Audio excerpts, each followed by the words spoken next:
Ok, estamos grabando entonces. Bueno, buenas tardes todos. Vamos entonces a empezar hoy. Yo he tratado de pensar cómo seguir con esta última parte del curso y, y en vez de hablar de las cadenas de Markov hoy, decidí hacer otra cosa, que es hablar de sensibilidad, algo que, un tema que yo les había mencionado al principio del curso, pero que no lo tocamos, ¿no? Y es un tema que eh, bueno, como todo, puede llegar a ser tan profundo y confuso como casi todos los tópicos que uno usualmente toca en cuantificación de incertidumbre, y esto puede ser casi materia de un curso entero. Es sumamente amplio y que usualmente da mucho para debatir.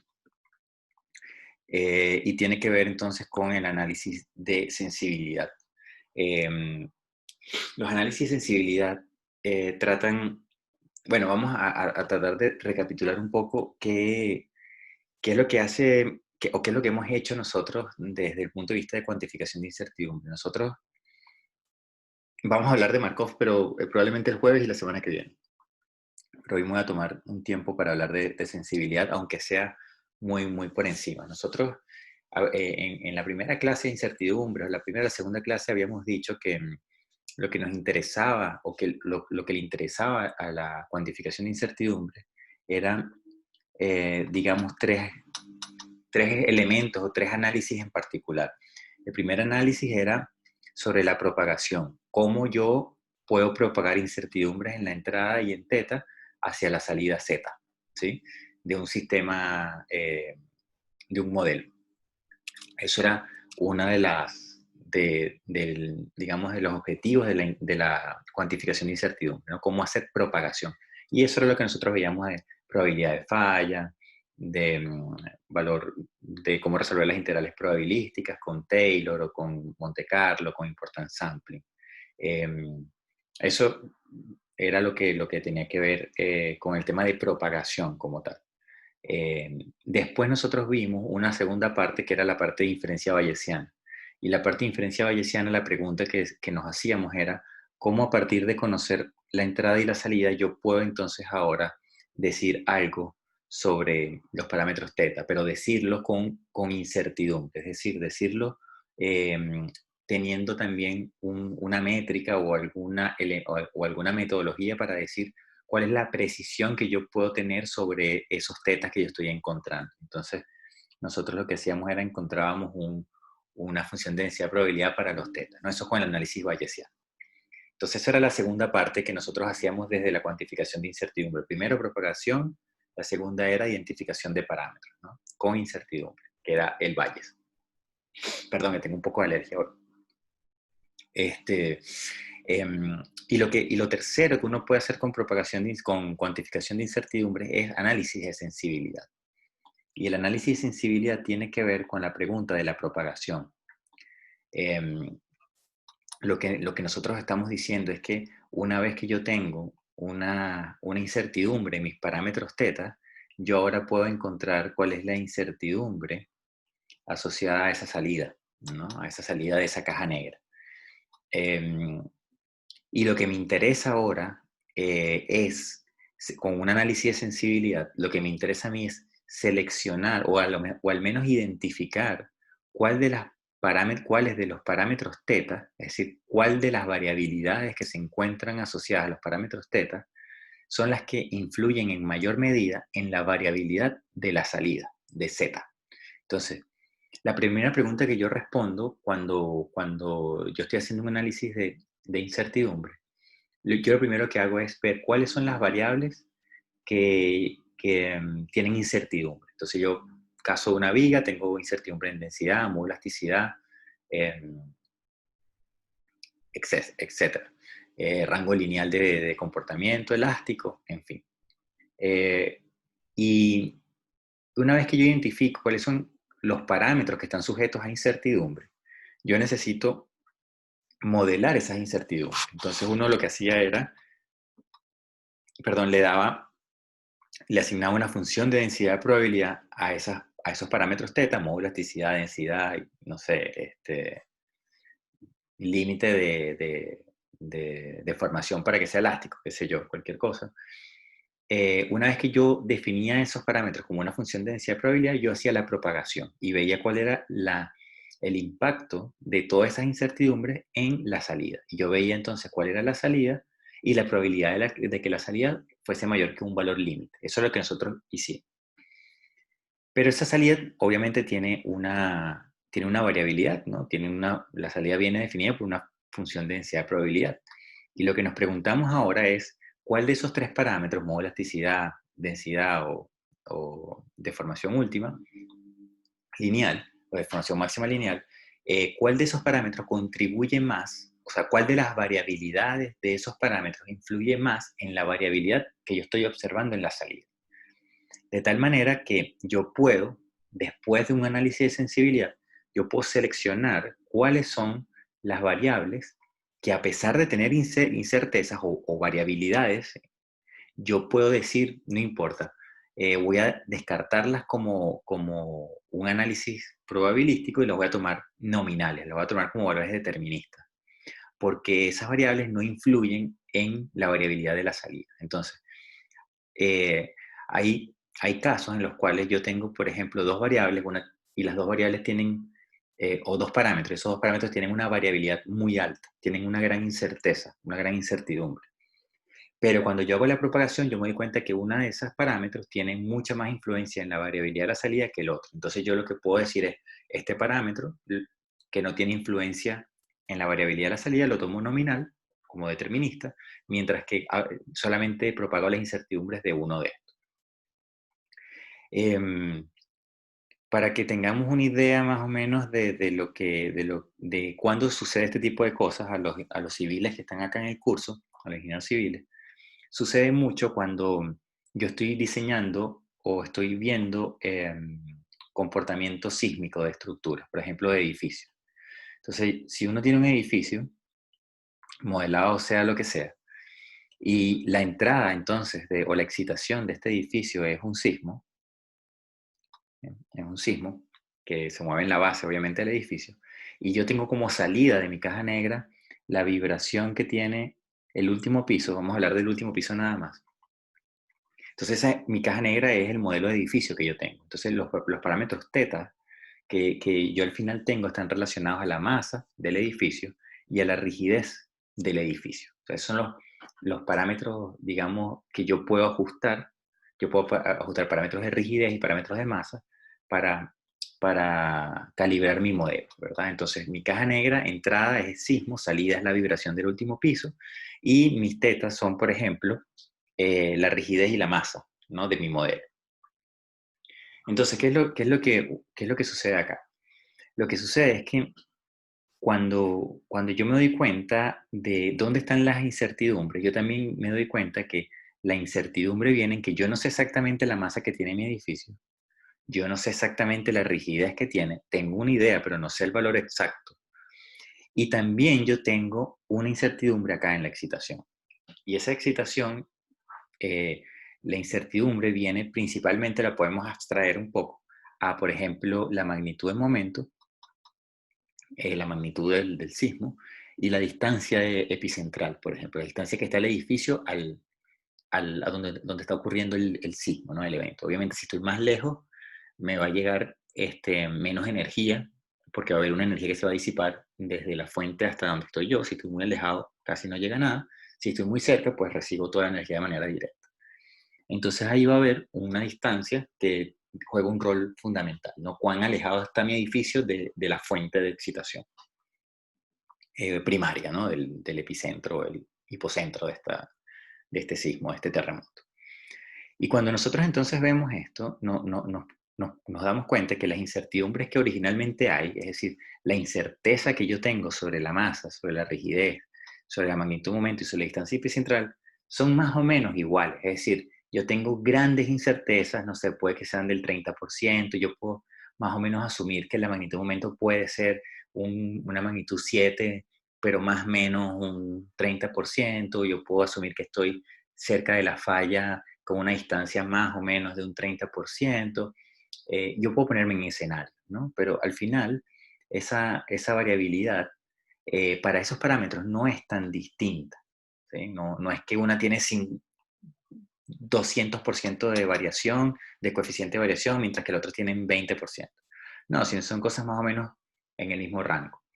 Ahora, cuando nosotros hacemos la propagación de esas incertidumbres que pueden haber a través de la estructura para ver cuáles los posibles movimientos que puede tener la parte alta de la estructura, uno se da cuenta, a través de un análisis de sensibilidad, que la incerteza producida por no conocer exactamente la estructura, o sea, por no conocer exactamente los valores de la estructura, em, se puede despreciar comparado al efecto que tiene la incerteza del sismo. Es decir, el no conocer una pequeña variabilidad, o sea, una pequeña imprecisión en el sismo, implica una mayor variabilidad en la respuesta al edificio comparado a la imprecisión que yo puedo tener en mi modelo, producto de que la masa y la rigidez que yo tengo no es la adecuada. Entonces, esto es sumamente importante porque pone entonces a los ingenieros desde una posición donde dicen, bueno, si yo quiero propagar incertidumbre, voy a tomar mi edificio como si fuese nominal, como si fuese determinista, y voy a colocar toda la incertidumbre asociada a la excitación. Y de esa manera yo puedo más o menos estar seguro de que mi análisis de incertidumbre es adecuado. ¿Sí? Ok, eso respecto a eso. Entonces, para nosotros saber esos análisis de sensibilidad, ¿cómo se realizan? Una de las metodologías más utilizadas es lo que se conoce como análisis de descomposición de varianzas. Uno lo que hace entonces es que la salida, uno lo que hace es encontrar la varianza de esa salida Z. Vamos a llamar a esta excitación U. Entonces la salida, imagínense un escalar, ¿no? Yo lo que voy a hacer es ver cuál es la varianza de esa salida, es el cuadrado de la desviación estándar, ¿sí? De esa salida. Si lo quieren ver en este ejemplo, imagínense que yo coloco que mi salida es el desplazamiento máximo debido a un terremoto, es un número. Entonces yo coloco 1000 terremotos, tengo 1000 desplazamientos máximos. Cada terremoto tiene un desplazamiento máximo, hace un desplazamiento máximo en la estructura y esa es mi salida, el Z. Entonces, esos Z, como digamos el desplazamiento máximo de la estructura es distinto para cada terremoto, obviamente el desplazamiento, la variable desplazamiento máximo de la estructura va a tener un valor medio y una variabilidad asociada a una desviación estándar. Y entonces la varianza, el cuadrado de la desviación estándar, es lo que yo estoy llamando acá BZ. ¿Sí? Esto es la varianza de la salida, un escalar por ahora. Entonces, lo que me dice a mí el análisis de descomposición de varianzas es que esa variabilidad yo la puedo descomponer como una sumatoria de varianzas asociadas a parámetros de entrada. Entonces, yo lo que puedo decir es que la varianza de la salida la voy a poder descomponer en una sumatoria de varianzas, donde esta va a ser la varianza producto de la excitación, por ejemplo. Y esto que está acá va a ser la varianza producto de, no sé, el módulo elasticidad. Y esto de la densidad. Y así sucesivamente. Entonces yo cada parámetro que mi caja negra tenga como incierto, yo le puedo asociar, yo puedo descomponer la variabilidad de la salida como una sumatoria de variabilidades que vienen de parámetros o de la entrada o de parámetros teta, es decir, de los parámetros que son inciertos en general, tanto de entrada como de parámetros del modelo, tetas. Entonces, esto es lo que es importante entender, ¿no? Aquí entonces lo que nosotros estamos diciendo es eso, es que la varianza de la salida yo la descompongo en una sumatoria de contribuciones que vienen de parámetros específicos, ¿sí? Ojo que, ojo que esto que está acá no es la varianza de la excitación, no, esto es la contribución de la excitación en la varianza total, ¿sí? Entonces, lo pueden ver como una fracción. ¿Sí? Lo pueden ver como una fracción. Es decir, que esto es la parte de la varianza de la salida cuya causa viene de la excitación. Y esta es la parte de la varianza de la salida cuya causa viene del módulo de elasticidad. Y así sucesivamente. Ok, entonces, yo les coloqué acá esto es como un bosquejo muy general de lo que son estos análisis de varianza, o estas descomposiciones de varianza. Entonces, lo que yo les acabo de explicar ahí arriba se denota formalmente de esta manera. ¿Sí? Donde tenemos entonces aquí el BI es o indica la varianza de la salida I, porque yo puedo tener varias salidas. Yo puedo tener, por ejemplo, en el caso del edificio, puedo tener salidas de velocidad, salidas de aceleración, salidas de desplazamiento, lo que yo quiera. Entonces, ese subíndice I tiene que ver con la salida que yo estoy estudiando, ¿no? Yo puedo tener varias salidas. Y lo que voy a tener ahora es, entonces, la sumatoria de las varianzas de tantos parámetros inciertos como yo tenga. Yo tengo n parámetros inciertos. Entonces, yo si tengo 3 variables, voy a tener una sumatoria de la contribución de la variable 1, de la variable 2 y de la variable 3. Y después yo voy a tener una segunda contribución que va a ser de la contribución de 2 variables en simultáneo. Entonces, yo también puedo hacer una descomposición, o esa descomposición, cuando uno la hace matemáticamente, no, no es fácil de entender esa demostración. Sin embargo, está en una referencia que está en el script que yo les pasé, para los que la quieran ver. Yo puedo demostrar que para esa descomposición, para yo lograr la varianza de la salida, yo no solamente necesito contemplar las contribuciones individuales de cada parámetro, yo también tengo que tomar las contribuciones de parámetros en conjunto. Entonces, si yo tengo, por ejemplo, una caja negra, ¿sí? Donde la cantidad de parámetros son θ1, θ2 y θ3, es decir, yo tengo 3 parámetros inciertos, entonces yo lo que voy a decir es que la varianza de la salida va a ser la contribución del parámetro 1, más una contribución del parámetro 2, más una contribución del parámetro 3, más una contribución del parámetro 1 y 2 juntos, más la del 2 y 3 juntos, ¿sí? Más la contribución de los 3 en simultáneo. ¿Sí? Y aquí me faltó uno, perdón, me faltó el 1, 3 acá.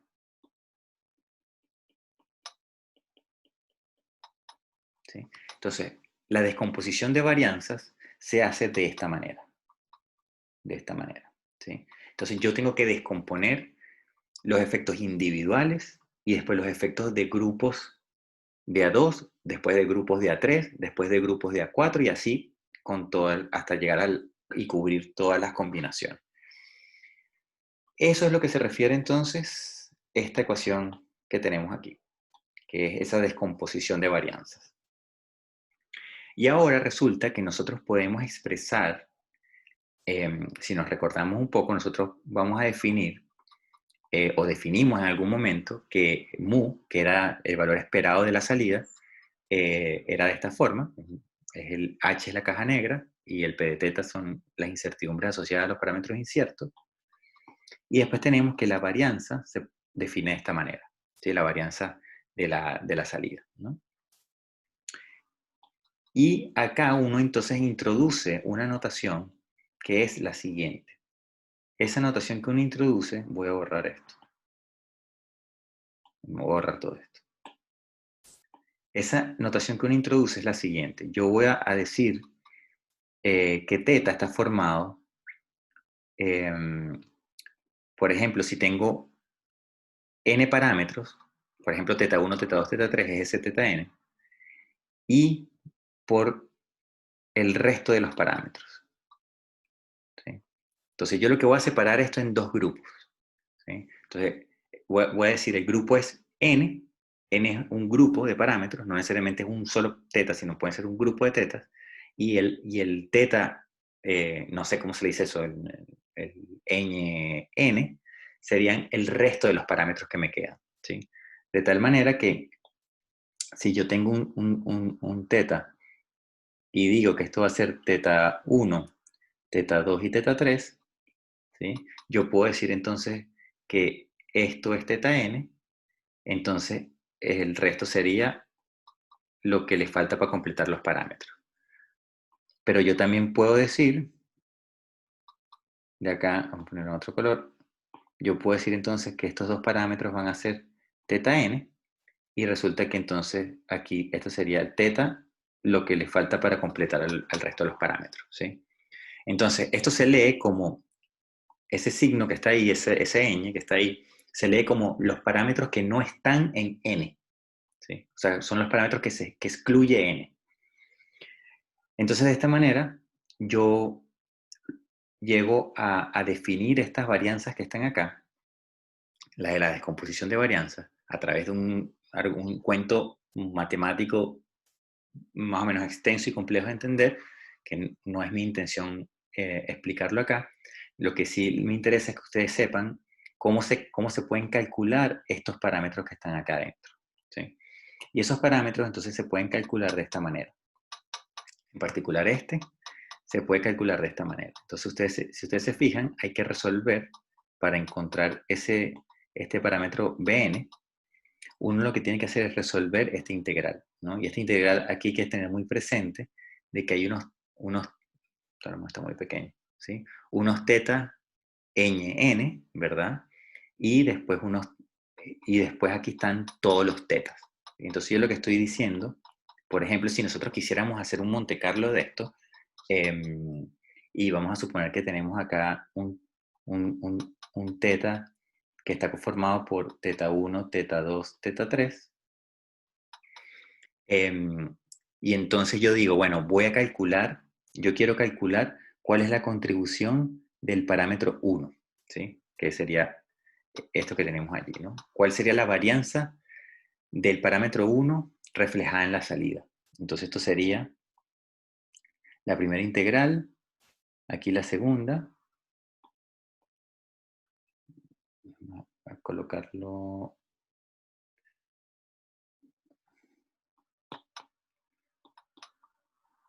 aquí a lo mejor. Yo tendría entonces, esto sería una primera integral, aquí tiene la primera llave, la primera corchete, la segunda integral, y esto sería entonces el h de teta, que serían todos los tetas, teta 1, teta 2, teta 3, por, esto sería el teta 2 y teta 3, y esto sería d teta 2, d teta 3. ¿Sí? Esto estaría elevado al cuadrado, y esto sería por d teta 1 a d teta 1. ¿Sí? Entonces, si yo quisiera hacer un Monte Carlo de esto, fíjense donde va a empezar la complicación de hacer análisis de sensibilidad. Yo tendría entonces que generar muestras de teta 1, ¿sí? De teta 1 asumiendo que teta 2 y teta 3 son conocidos, ¿ah? O sea, marginalizado. Haciendo el condicional de teta 1, conociendo teta 2 y conociendo teta 3. Entonces, una vez que yo tengo muestras, ¿sí? Yo tengo, por ejemplo, m muestras para teta 1, a cada muestra yo la tengo que colocar acá y ahora generar muestras de teta 2 y teta 3, ¿verdad? Y hacer por Monte Carlo esta parte interna que está acá. Entonces, para cada muestra m que yo tengo afuera de teta 1, yo tengo que hacer otro Monte Carlo acá adentro para conseguir muestras, para conseguir, no sé, por ejemplo, eh, K muestras de teta 2, teta 3.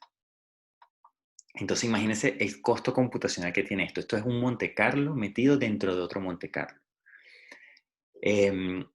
Entonces, eso primero que ustedes lo tengan allí presente, ¿no? Ese costo computacional porque tengo un Monte Carlo dentro de otro Monte Carlo. Y eso es para las varianzas que uno llama entonces de primer orden, ¿sí? Eso sería para la varianza 1. Después yo tengo que encontrar el B2. Y tengo que hacer otra vez Monte Carlo entre un Monte Carlo. Después tengo que hacer el B3, un Monte Carlo entre otro Monte Carlo. Y después tengo que hacer el B1, 2, Monte Carlo entre Monte Carlo. Entonces, esto es súper costoso computacionalmente. Ahora, las varianzas de segundo orden, las que vienen acá adentro, se calculan con esta expresión que está acá. Nuevamente, pueden leer esto para más o menos saber de dónde sale, pero no es mi intención irme al detalle de dónde viene esto. Y aquí volvemos a tener el mismo problema. Tenemos aquí una doble integral y eso implica que yo tengo que hacer un Monte Carlo dentro de otro Monte Carlo. Entonces, el problema acá es que esto se me puede salir de control, ¿sí? Porque por cada V que yo calculo acá adentro, yo necesito resolver un Monte Carlo dentro de otro Monte Carlo, ¿sí? Entonces se podrán imaginar, si yo tengo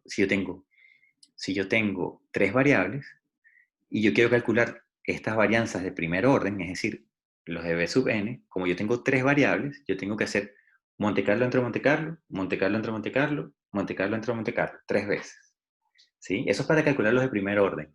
Si yo quiero calcular los de segundo orden, estos que están aquí, que son 3 más, que sería el 1,3, el 1,2 y el 3,1, yo tendría entonces que volver a hacer Monte Carlo entre Monte Carlo, Monte Carlo entre Monte Carlo, Monte Carlo entre Monte Carlo.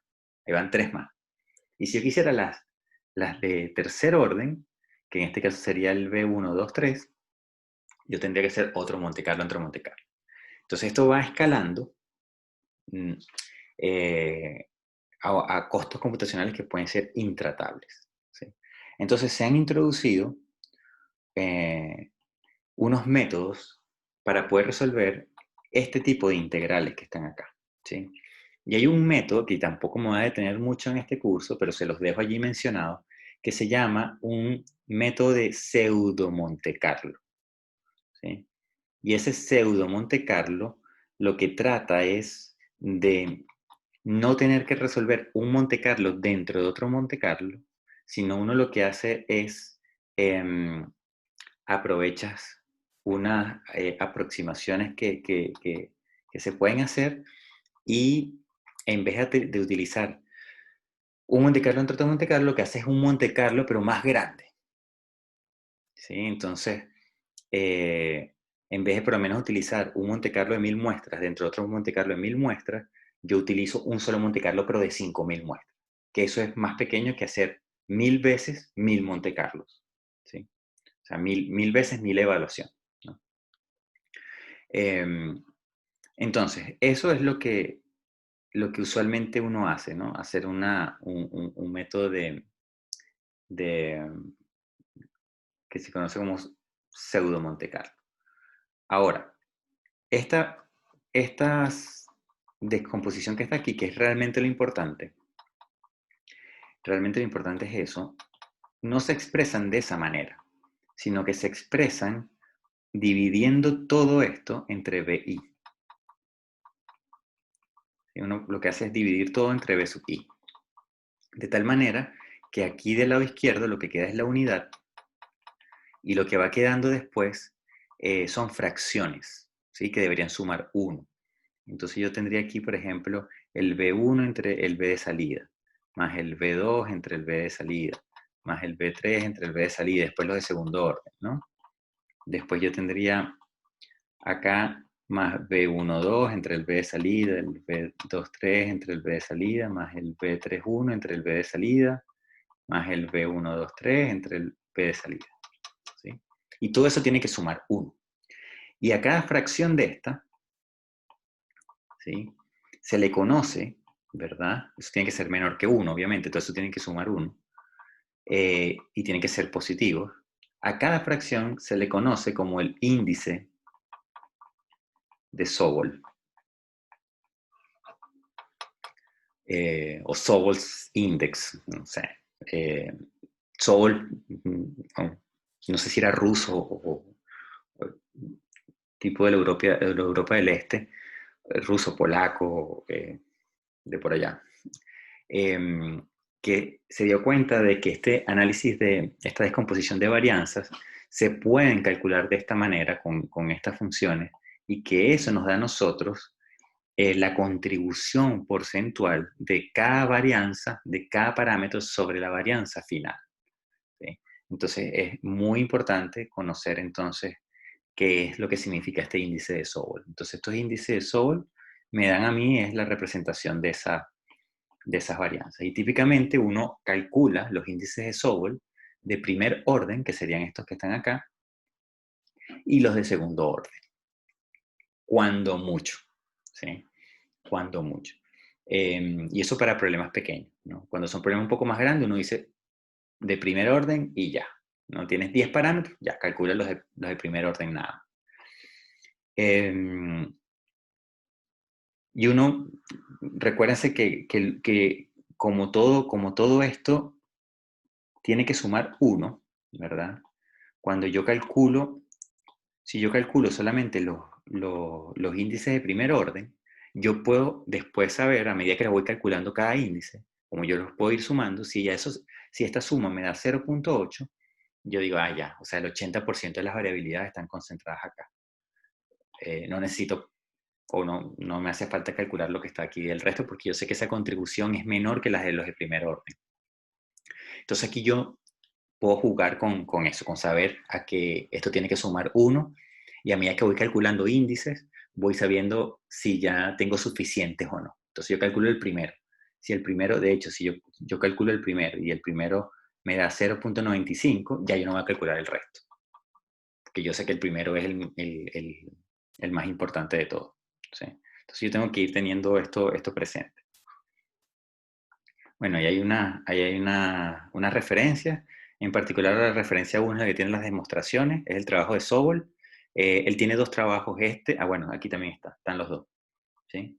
Y este método que está aquí con un Monte Carlo es el Monte Carlo que yo les di. Es como está programado el script que yo les estoy dando. Este trabajo de Alex, de Taflanidis, con un profesor se llama Gaofeng Jia, es un profe de Colorado State University en Estados Unidos. Ellos tienen una forma un poco más eficiente que ese método de pseudo Monte Carlo para calcular los índices de Sobol. Lo que pasa es que la implementación es súper compleja de realizar. Entonces, por un lado es más rápido, pero el otro lado es súper complejo de programar. Entonces, bueno, lo interesante acá es que yo les traje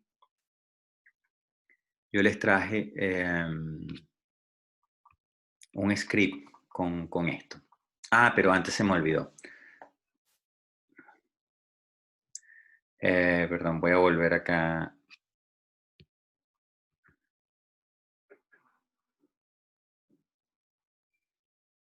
Voy a volver acá. Para poder ejemplificar, voy a utilizar el concepto de una masa, un resorte. Esto tiene M, masa M. Esto tiene una rigidez K y esto tiene una constante de amortiguamiento o de amortiguación C. Y yo sé, por ejemplo, que la frecuencia natural viene dada por la raíz de K entre M. Y yo sé que el factor de amortiguamiento, seda le dicen los civiles, beta, al revés, beta le dicen los civiles, seda le dicen los mecánicos. Seda beta, esto viene dado por C sobre 2 veces la masa por la frecuencia natural. ¿Sí? Son definiciones. Esto es factor de amortiguamiento, frecuencia natural. Entonces yo, por ejemplo, yo quisiera ver, bueno, si yo tengo ahora una función de densidad de probabilidad para C, para M y para K, yo quisiera ver cuál es el efecto de esa incertidumbre sobre estos 2 parámetros que están aquí. Entonces estas 2 van a ser salidas de mi caja negra. Entonces en este caso, yo tengo tetas, y teta entonces las puedo entender como M, C y K, y la salida va a ser entonces W y Z. ¿Sí? Asumo que no tengo entrada, ¿no? O asumo esto como entrada, es lo mismo. Si lo importante es que yo estoy propagando incertidumbres en MSK, a través de la caja negra hacia la salida, que va a ser frecuencia natural y factor de amortiguamiento. Entonces, haciendo eso en el script, ahora sí, eso es lo que está en el script.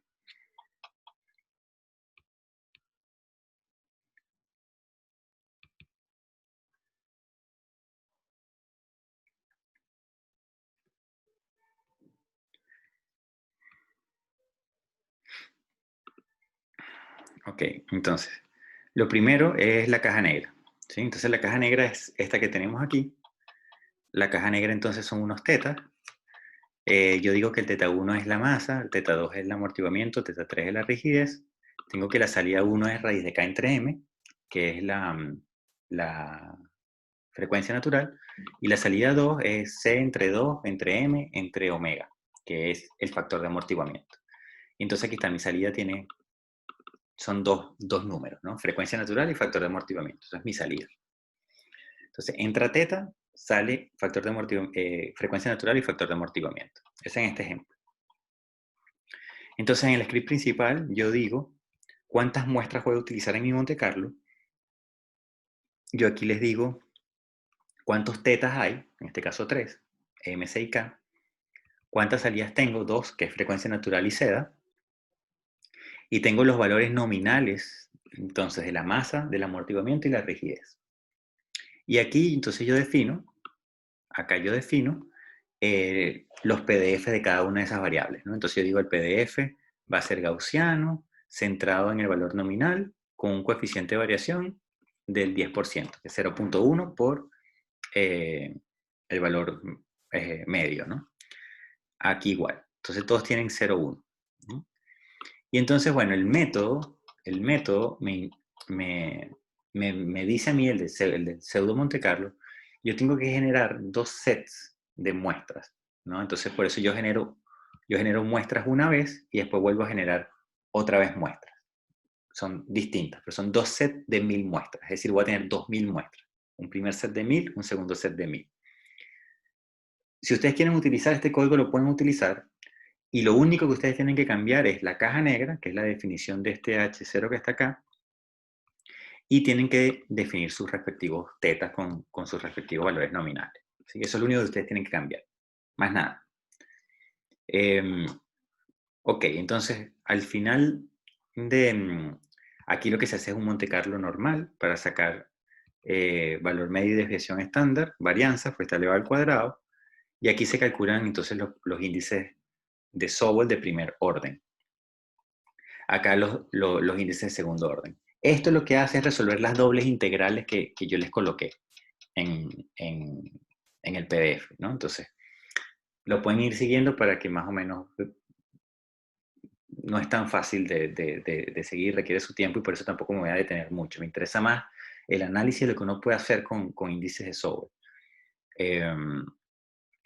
Entonces, una vez que yo corro todo esto que está acá, yo aquí la salida, el último bloque, yo sí tengo que seleccionar qué salida estoy observando. Entonces yo por lo menos puedo empezar por la salida 1, ¿verdad? Entonces, ¿qué es lo que yo estoy teniendo? Yo estoy teniendo que el orden, fíjense, el orden de mis variables M, C y K, ¿sí? Entonces, los índices los índices de orden 1 me dicen a mí, bueno, el impacto de la variabilidad de la masa es de un 54% o de un 50%. El impacto de la variabilidad en el amortiguamiento es de un 50%. Y el impacto de la variabilidad, perdón, esto no está así, están ordenadas menor o mayor. Esto me da a mí los índices de Sobol más altos. Entonces, me dice el índice de Sobol más alto que encontré es este, el índice de Sobol que le sigue es este y el que le sigue es este. Para yo poder identificar cuáles son las variables asociadas a esos índices de Sobol, me tengo que ir a estos índices que están abajo. Entonces me dice que este índice corresponde al teta 1, este índice corresponde al teta 3 y este índice corresponde al teta 2. Entonces, si yo me doy cuenta, lo que me está diciendo a mí es que para la salida 1, que es la que estoy estudiando, es decir, para la frecuencia natural, las variabilidades que me interesan están concentradas en la masa que es el teta 1, y en la rigidez, que es el teta 3. ¿Sí? Si yo me doy ahora, y ahora me fijo en los índices de segundo orden o de orden 2, yo me doy cuenta que aquí están los órdenes de los índices, ¿no? Nuevamente, esto está ordenado de mayor a menor, del índice más importante al índice menos importante. Sin embargo, yo aquí me doy cuenta, mira, el índice de segundo orden es de 1%. Esto es 0, esto no me interesa. ¿Sí? Esto es 0, esto es 0.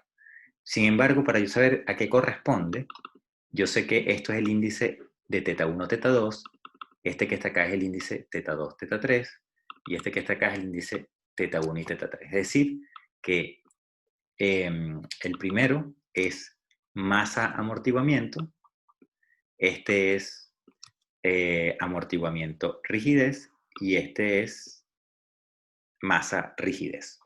¿Sí? Esa es la combinación.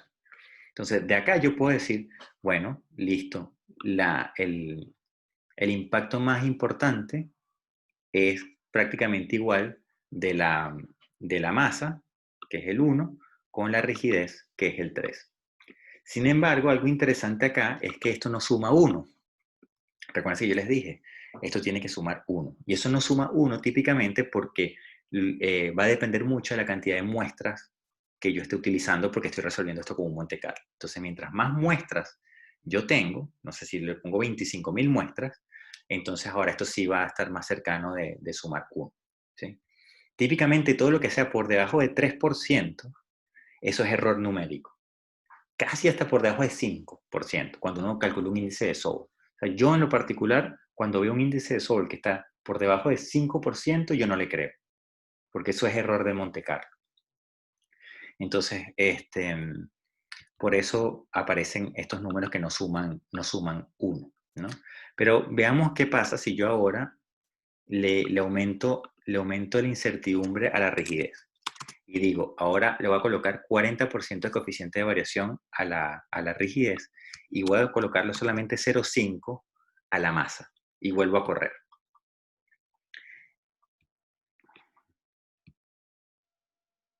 Y esto es nuevamente, esto porque la variabilidad es tan pequeña que estoy teniendo errores de...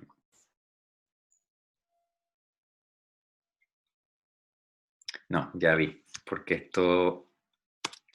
No le puedo poner... El problema que está pasando acá, para que vean de dónde sale ese número imaginario que está ahí, es que yo estoy tomando una función de densidad de probabilidad gaussiana. Como es gaussiano y tengo una dispersión tan grande, el problema es que me está tomando valores negativos. ¿Sí? O sea, la dispersión gaussiana es tan grande que empieza a tener un K negativo, y con el K negativo me empiezan a salir frecuencias negativas. Es por eso. Esto sigue siendo muy grande. Tendría que definirla, en vez de definirla como gaussiana, la debería definir como log normales para evitar los números negativos. ¿Sí? Pero bueno, esto es modo de ejemplo nada más. Entonces, fíjense lo que sucede ahora. Tengo 5% de coeficiente de variación para la masa, 20% de coeficiente de variación para la rigidez. Entonces, cuando yo veo el índice de Sobol, ahora los índices de Sobol cambiaron. Entonces, ahora me dice, el índice más importante es de 0,94. Es decir, el 94% de la variabilidad de la frecuencia natural se debe a este parámetro teta 3. ¿Cuál es teta 3? Bueno, el parámetro que está aquí con mayor coeficiente de variabilidad, que es el de la rigidez. ¿Sí? Si yo quisiera ahora estudiar lo que sucede con la segunda salida, yo tengo que venirme acá y decirle, bueno, quiero estudiar la segunda salida. ¿Sí? Le doy correr otra vez.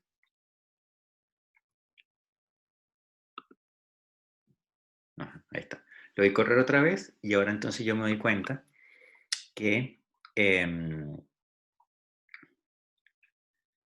ahora me doy cuenta que el índice más alto de la salida, 2, está asociado entonces 52% a la rigidez, 44% al amortiguamiento y casi nada de la masa.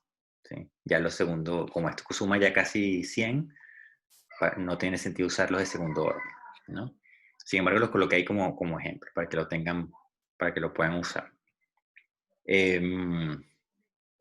No les voy a negar, esto tarda un montón para problemas un poco más complejos. Entonces esto tiene su alcance limitado porque está programado no de la forma más eficiente, pero tal vez para que ustedes pudieran a lo mejor jugar con esto y saber para problemas más sencillos cómo se reparten estas incertidumbres. Entonces, vamos aquí con un último ejemplo. Si yo le coloco a todo una variabilidad de 10%, un coeficiente de variación de 10%, vamos a ver qué pasa con los índices de Sobol del factor de amortiguamiento, ¿sí? Entonces, lo que me dice a mí es que el índice más alto es de 65%, por lo tanto, yo lo que estoy encontrando es que el teta 2 tiene una contribución de 65% en la variabilidad del factor de amortiguamiento. Y el teta 2 es la amortiguación.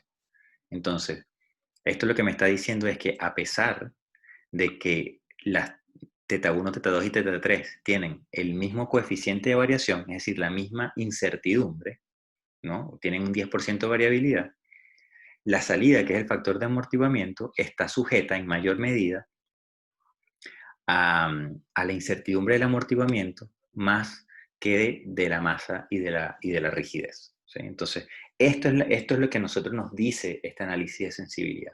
Es cómo afecta la variabilidad de un parámetro teta a la variabilidad de la salida. Aquí yo no estoy diciendo cuál es, yo aquí no estoy diciendo si la variabilidad de la salida es alta o es baja.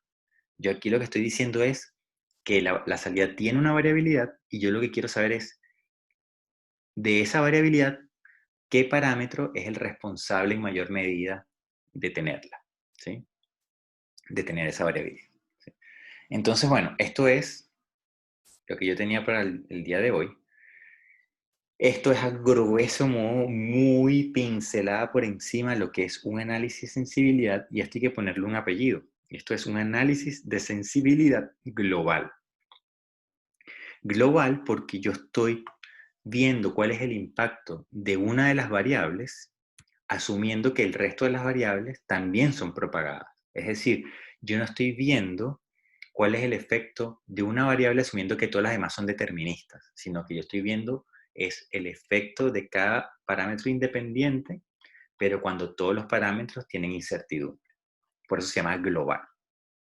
Existe otro análisis de sensibilidad, que son análisis de sensibilidad locales, que a lo mejor es lo que ustedes a lo mejor han estado más expuestos cuando, por ejemplo, uno habla de análisis basados en gradientes. Y entonces yo lo que hago es que agarro mi caja negra, ¿verdad? Por lo menos en este caso, fijo M, fijo C, y solamente varío K. Y veo cuál es el gradiente de K, pero para las otras dos variables fijas, ¿sí? Entonces eso me da mi información, pero me da información que no es tan útil como el tener esa variabilidad, pero asociado ahora a a tener incertidumbre en los demás parámetros, ¿sí? Entonces los análisis de sensibilidad locales están usualmente súper restringidos a modelos que yo digo que no tienen incertidumbre, ¿sí? Ahí es donde yo puedo decir, bueno, si muevo esto se va a mover de tal manera o se va a bajar. Es como para tener relaciones globales de qué sucede cuando yo subo esto y esto baja, o ver cuál es el efecto de un parámetro sobre la salida, pero de manera determinista. Y eso, por eso se llaman locales. Se llaman locales porque se hacen usualmente basados en gradientes eh, y parándose en un punto específico. Es decir, yo me fijo una masa, me fijo una rigidez y solo varío el amortiguamiento. Y veo cuál es el impacto de eso en el factor de amortiguamiento. Pero no tomo en cuenta las incertidumbres. Entonces, eso es un poco la diferencia entre un análisis de sensibilidad local y un análisis de sensibilidad global, a muy grueso modo. Em, entonces, eso es, digamos, uno de los temas que me ha quedado por allí colgando, que no había podido redondear y que me interesaba que ustedes al menos supieran cómo hacer eso. Em, ¿Qué más les puedo comentar del análisis de sensibilidad? Si ustedes me preguntan, yo les diría que un análisis de sensibilidad tiene que ser algo obligatorio de realizar, porque el orden lógico es lo que les comentaba. Veo cuáles parámetros tienen incertidumbre, de alguna manera caracterizo esa incertidumbre como una función de densidad de probabilidad, hago la propagación, veo que la salida tiene una variabilidad importante Y una vez que yo identifico eso, a mí me interesa saber cuáles son los parámetros que realmente introducen variabilidad en la salida, ¿sí? Y decir, entonces después, bueno, ya estos para futuros análisis los tomo deterministas, estos otros no. Lo mismo me sirve cuando yo hago un análisis bayesiano. No voy a hacer un análisis bayesiano sobre todas las variables de un problema. Las voy a hacer sobre las variables que tienen incertidumbre. Entonces, eso es lo que uno trata de hacer, ¿no? Para simplificar un poco el problema computacional que hay detrás. Entonces, bueno, esto respecto a lo que teníamos hoy, les redondeo la idea del tema de las evaluaciones. Estamos en la tarea 5. La tarea 6 se publicó hoy, me parece. Recuerden que la tarea 6 es un proyecto. El proyecto es un proyecto, una tarea 6, llámenla como ustedes quieran. Este curso no tiene examen final, es decir, eso es una tarea más, solamente que va a tener un peso un poquito superior a las otras tareas, pero tampoco va a ser significativamente superior. Probablemente valga por 2 tareas, algo así. Entonces esta tarea 6, ustedes van a elegir su caja negra y lo que van a tener que hacer con su caja negra es propagar incertidumbres con un important sampling, eh, hacer una probabilidad de falla, o sea, una probabilidad de excedencia, una curva de probabilidad de excedencia. Van a calcular con Taylor la propagación de esas incertidumbres también. Y después van a inventarse unos resultados experimentales y van a hacer un bias con esa caja negra. Eso es lo que le estamos pidiendo, ¿sí? Entonces, lo primero que tienen que hacer es definir la caja negra, definir los parámetros teta y definir la incertidumbre que hay en esos parámetros teta. Es decir, qué funciones van a ser gaussianas, log normales, con qué coeficiente de variación, algo que sea más o menos lógico, ¿no? Que tenga sentido. Y después empiezan a repetir lo que hemos visto a lo largo de las tareas, ¿no? Debería ser más o menos rápido de ejecutar. Y la entrega va a ser entonces un reporte de formato tipo paper que también se subió como anexo y un video de máximo 5 minutos donde ustedes expliquen qué fue lo que hicieron. Conciso al grano, no es necesario que ustedes aparezcan o no, si ustedes quieren aparecer, sí, ojalá, pero si no, con pura lámina y voz, ¿no? Donde expliquen qué es lo que están haciendo. Eso, entonces cualquier duda, me avisan, estamos hablando y quedamos pendientes entonces para las clases de Markov que van a ser el jueves y probablemente una sesión más el martes. Y de ahí para adelante lo que podemos hacer es ir haciendo reuniones con los grupos sobre la tarea 6 para ir dándole algún tipo de guía o solucionando algún tipo de problema que vaya teniendo cada uno, ¿sí? Entonces, bueno, nos vemos el día jueves en un principio. Profe, Sí. tengo una duda con la tarea 5. Ajá. Eh, es que para resolver las integrales de probabilidad de falla, yo quería usar el modelo de importance sampling, eh, pero ahí tengo una duda para el caso donde tenemos incertidumbre en la entrada y los valores teta, porque ahí tendría que propagar dos incertidumbres. Entonces ahí no La tengo claro cómo definir la función Q. Si acaso tengo que definir dos Qs, una para cada incertidumbre o... respuesta única a todo problema de ingeniería. Depende. Depende de lo que quieras Ah, hacer. ya. Lo puedes hacer junto, lo puedes hacer por separado. Por ejemplo, imagínate que tú tienes, vamos a ver si a lo mejor aquí con el iPad puedo explicarlo mejor.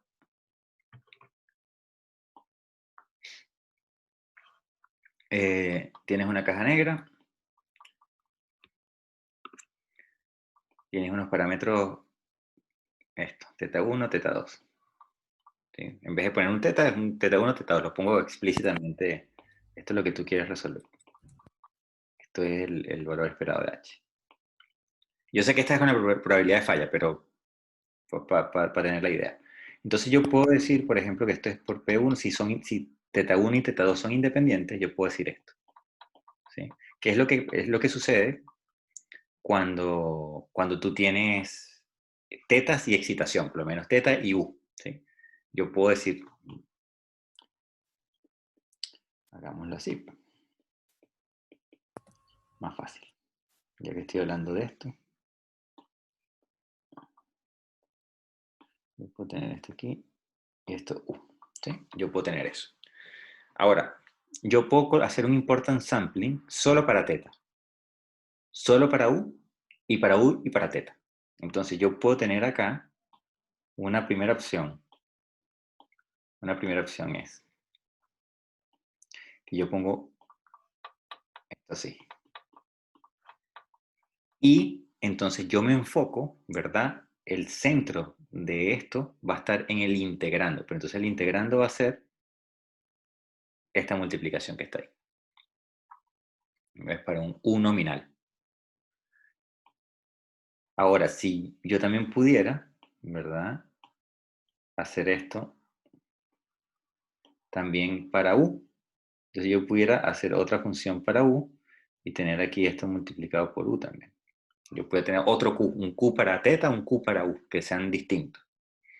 Y ese Q para U, entonces va a estar centrado en esto por esto. ¿Sí? Ok.